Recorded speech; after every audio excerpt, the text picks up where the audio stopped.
सभी दर्शकों को डॉक्टर राजेंद्र माथुर का प्यार भरा नमस्कार। आज की चर्चा का विषय है कि एनुअल हेल्थ चेकअप में हम क्या कराएं। 30 वर्ष की आयु के पश्चात हर एक को अपना एनुअल हेल्थ चेकअप कराना चाहिए। अब इसमें एक तो क्लिनिकल एग्जामिनेशन है जो कि डॉक्टर आपकी जांच करेगा। तो उस जांच में सबसे इम्पॉर्टेंट है आपका blood pressure. Blood pressure normally 120/80 या 130/80 के से कम होना चाहिए। तो ये ब्लड प्रेशर बहुत ज़रूरी है चेक कराना, क्योंकि ब्लड प्रेशर अगर आपको इसको साइलेंट किलर कहते हैं। अगर हाई ब्लड प्रेशर आपका है तो आपको कोई मालूम नहीं पड़ेगा जब तक कि आपने चेक नहीं कराया। तो ब्लड प्रेशर की जांच कराना बहुत आवश्यक है। आप अपने वज़न की जांच कराएं, वेट। आजकल 50% हमारी पॉपुलेशन ओबेसिटी से जूझ रही है, मोटापा, वज़न अधिक होना। तो हाइट और वेट से हम बॉडी मास इंडेक्स निकाल सकते हैं फॉर्मूला से, और नॉर्मली 20 से 25 के बीच में होता है। 25 के बाद ओवरवेट और मोर देन 30 ओबेसिटी कहलाता है। तो ओबेसिटी जो है वो सारे कई बीमारियों की जननी है। Obesity is a mother of so many diseases.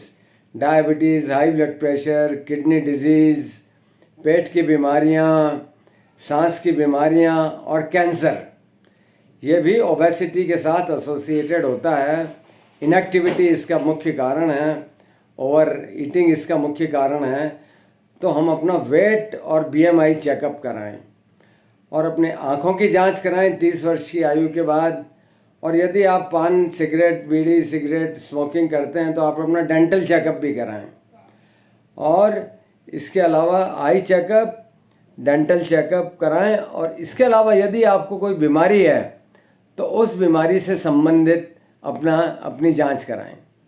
तो जिसको कोई तकलीफ़ नहीं है, कोई सिम्टम्स नहीं है, तो उन्हें क्या टेस्ट कराने चाहिए। तो इसमें एक सबसे ज़रूरी है हीमोग्राम। तो उसमें कंप्लीट ब्लड काउंट और ईएसआर आ जाता है कि हीमोग्लोबिन लेवल कितना है। उसके बाद है कि फास्टिंग ब्लड शुगर और haemoglobin A1C। Fasting blood sugar 126 से कम होना चाहिए, और डायबिटीज़ के लिए नॉर्मली 100 से कम होना चाहिए। 126 के ऊपर आपको डायबिटीज़ है, और 100 से 126 के बीच में आप प्री डायबिटीज़ हैं। और हीमोग्लोबिन A1C लेस देन 5.7 होता है। 6.5 के ऊपर आपको डायबिटीज़ है। तो ये लास्ट 3 मंथ्स का एवरेज ब्लड शुगर आपको बताता है। तो ये हो गया fasting blood sugar, haemoglobin A1C diabetes से रिलेटेड है। उसके बाद आप किडनी फंक्शन टेस्ट कराएं, यूरिया क्रेटिनिन। तो क्रेटिनिन के बारे में आप जानें, जैसे आप अपने ब्लड प्रेशर के बारे में, कोलेस्ट्रॉल के बारे में जानते हैं, वैसे याद रहे कि सीरम क्रेटिनिन किडनी का मार्कर है। तो सीरम क्रेटिनिन की जांच आप कराएंगे, किडनी फंक्शन टेस्ट। उसके बाद आप कराएंगे लिवर फंक्शन टेस्ट और लिपिड प्रोफाइल, कोलेस्ट्रॉल, ट्राइग्लिसराइड। और थायराइड प्रोफाइल बहुत ज़रूरी है। थायराइड प्रोफाइल आप अवश्य कराएं, क्योंकि थायराइड की बीमारी का जब तक कि आप थायराइड प्रोफाइल ना कराएंगे पता नहीं चलेगा। उसमें मुख्य है TSH नॉर्मली 5 से कम होता है, और कई बार हमने देखा है कि उनको पेशेंट को कोई तकलीफ़ नहीं है, लेकिन जो नॉर्मली TSH 5 से कम होता है वो उसका 200 के ऊपर आ रहा है। तो एसिम्प्टोमेटिक हाइपोथायराइडिज्म, जो हाइपोथायराइडिज्म बहुत एक कॉमन बीमारी है, अंडर डायग्नोज्ड बीमारी है। जब तक आप जांच नहीं कराएंगे पता नहीं चलेगा। तो आप थायराइड प्रोफाइल ज़रूर कराएं। और 50 वर्ष की आयु के ऊपर आप प्रोस्टेटिक स्पेसिफिक एंटीजन कराएं, PSA कराएं, क्योंकि प्रोस्टेट कैंसर का कई बार पता नहीं चलता जब तक कि आप PSA की जांच ना कराएं। उसके बाद आता है urine examination, routine urine examination. तो ये बहुत आवश्यक है। तो यूरिन कई बार रूटीन जो चेकअप सारा करा लिया, यूरिन नहीं कराया। इससे किडनी की बीमारी का काफ़ी अर्ली स्थिति में पता लगाया जा सकता है। यूरिन में प्रोटीन है क्या, तो किडनी की बीमारी का एक मार्कर है यूरिन प्रोटीन। और अगर यूरिन में पस सेल्स आ रहे हैं, ये शुगर आ रही है, पसल सारा इन्फेक्शन का पता लगाया जा सकता है। तो urine examination, routine urine examination अवश्य कराएं। उसके बाद पेट का सोनोग्राफी करा लें, अल्ट्रासाउंड एब्डोमेन, होल एब्डोमेन, भूखे पेट करा लें।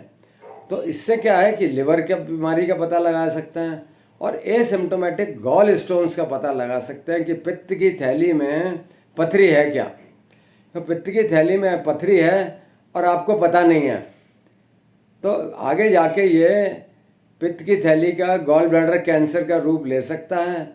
और पित्त की थैली में पथरी है और आप उसके लिए कुछ नहीं कर रहे हैं, आपको पता नहीं है, तो आपको पैंक्रियाटाइटिस हो सकता है। पित्त की थैली की जो नलियां हैं वो ब्लॉक हो सकती है, बाइल डक्ट ब्लॉक हो सकती है, पैंक्रियाटिक डक्ट ब्लॉक हो सकती है। तो एसिम्प्टोमेटिक गॉल स्टोन डिजीज़ आपको आगे जाके बहुत तकलीफ़ दे सकती है। तो अगर डॉक्टर कहे तो उसका गॉल ब्लैडर का ऑपरेशन कराना पड़ सकता है। तो एब्डोमिनल सोनोग्राफी से आपको लिवर की स्थिति, गॉल ब्लैडर की स्थिति, किडनी की स्थिति, किडनी का साइज़ क्या है, उसमें कोई रुकावट तो नहीं है पेशाब के रास्ते में, ये पता लगाया जा सकता है।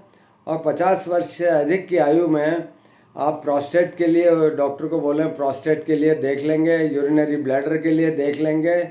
और अगर आपकी प्रोस्टेट बढ़ी हुई है तो एक बार फुल ब्लैडर के साथ सोनोग्राफी और एक बार यूरिन पास करने के बाद सोनोग्राफी की, यूरिन में पास करने के बाद यूरिन में ब्लैडर में यूरिन बचा हुआ तो नहीं है, इसे पोस्ट वॉइड रेजिड्यू कहते हैं।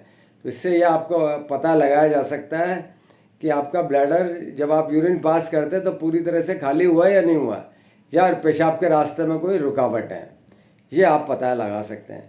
40 वर्ष की आयु के बाद आप ईसीजी और 2D इकोकार्डियोग्राम अपने हार्ट की भी जांच करा लें। तो ये सब हमने बात करी है कि 30 वर्ष की आयु के बाद आपको कोई सिम्टम्स नहीं है तो आपको क्या जांच करानी चाहिए। आपको कोई सिम्टम्स हैं, फैमिली में कोई डिजीज़ है, तो उस विषय में आपको अलग से जांच करानी पड़ सकती है। आपके खून की कमी है तो आयरन स्टडी कराएंगे, आपके फैमिली में डायबिटीज़ है तो आप डायबिटीज़ का पूरा टेस्ट कराएंगे। अगर आपको हाई ब्लड प्रेशर पहले रहा तो आप उस विषय में जांच कराएंगे। तो जो भी डिजीज़ आपको रही है, किडनी की बीमारी है, उसकी अधिक जांच कराएंगे। तो ये हमने बात करी है एसिम्प्टोमेटिक पर्सन्स में हमें क्या करना चाहिए। Fasting sugar, haemoglobin A1C, kidney function test, liver function test, thyroid profile, PSA 50 के बाद urine examination, sonography, ECG, E2D को, ये सब आप जांच करा के आपकी कोई भी बीमारी इन एनुअल हेल्थ चेकअप से जल्दी पकड़ में आ सकती है और उसका इलाज हो सकता है। ये एनुअल हेल्थ चेकअप आप अवश्य कराएं। साल में एक बार ब्लड प्रेशर की जांच, डायबिटीज़ की जांच कराएं, वजन को नियंत्रण करें, कोलेस्ट्रॉल, ट्राइग्लिसराइड बढ़ा हुआ है तो उसको कंट्रोल करें। तो एनुअल हेल्थ चेकअप से कई बीमारियों का समय रहते पता चल सकता है। नमस्ते।